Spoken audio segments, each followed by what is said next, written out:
All right, moving over to our rivals, the Saints and Falcons. Great game, as we predicted, is the highest scoring easily.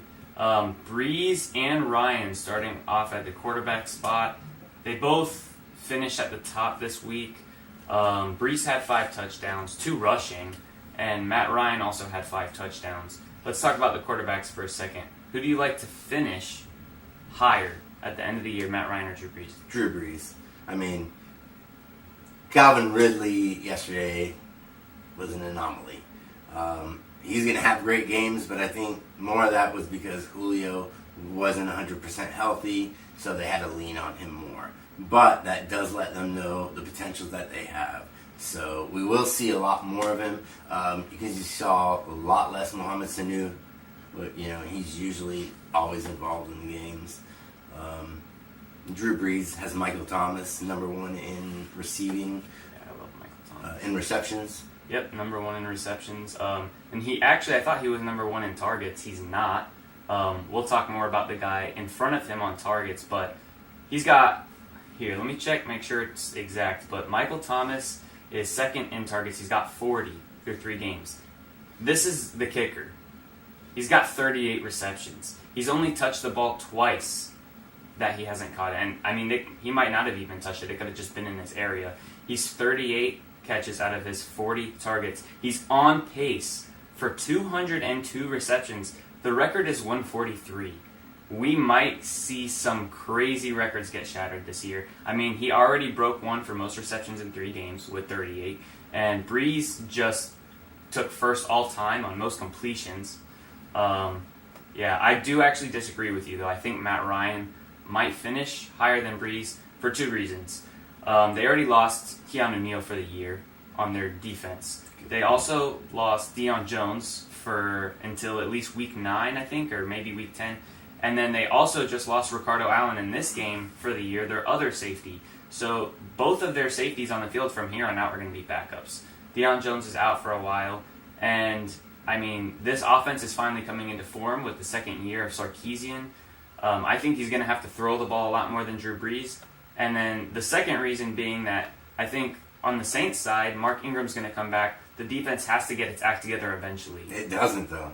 You don't think so? I don't think so. I think it will a little bit, at least enough to bring down the attempts for Brees that would make him... I mean, I still think he's a top 5 or close to top 5. I like Matt Ryan in that area, too. I mean, the quarterback situation is not looking anything like it was before the season started, that's for sure.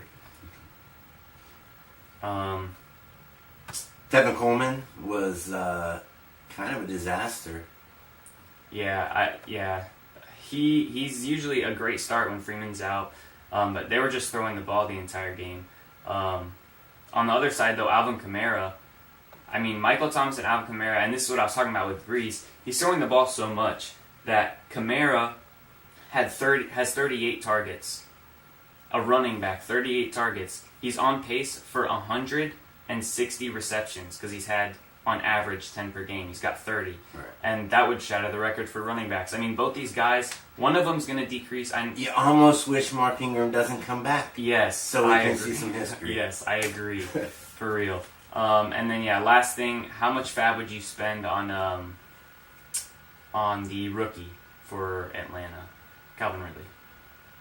I'm really high on Ridley, and maybe that's just because in some of my leagues I don't have that echelon keeper, the young guy that I could look forward to in the future. But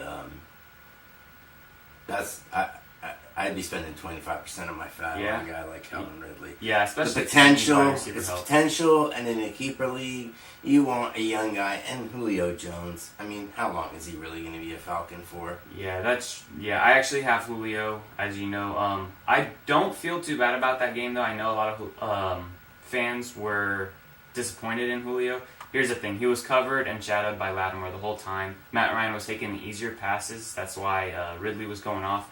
But I think as long as there's not too many games with a true number 1 cornerback and then not a good second one, Julio will do just fine. I do have a hot take for you, though. Calvin Ridley, the rookie, scored more touchdowns in that game than Julio will for the season. What do you think? I think that's just because you've been a Julio owner for too long.